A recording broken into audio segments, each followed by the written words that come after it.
চুলা একটা প্যান বসা দিয়েছি পেঁয়াজ।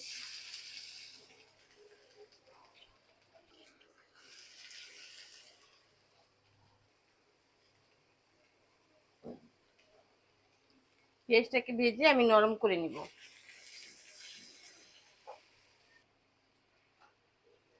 পেঁয়াজটা ভেজে নরম করে নিয়েছি। এখানে আছে পেঁয়াজ বাটা, জিরা, আদা, রসুন, ধনিয়া দিয়ে দিচ্ছি। মশলাটা কষানোর একটু পানি দিয়ে দিচ্ছি।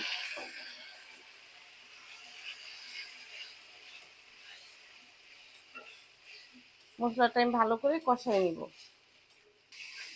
মশলাটা আমার কষানো হয়ে গেছে।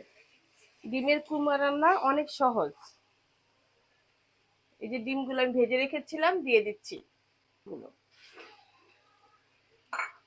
আমি দুধ গুলাই রেখেছিলাম দিয়ে দিচ্ছি দুধ।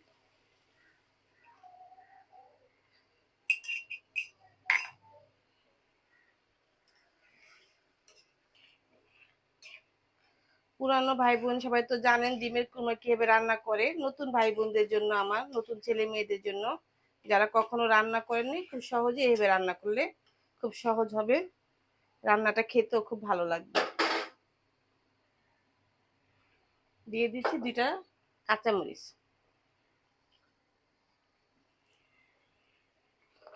দিয়ে দিচ্ছি 1 চামচ চিনি, কারণ আমরা একটু মিষ্টি খেতে পছন্দ করি। এটা 1 চামচে বেশি একটা মিষ্টি হবে না, পরিমাণ মতো। আপনারা যে যেরকম খান ওরকম পরিমাণ মতো মিষ্টিটা দিবেন। কত সুন্দর হয়ে গিয়েছে দেখেন।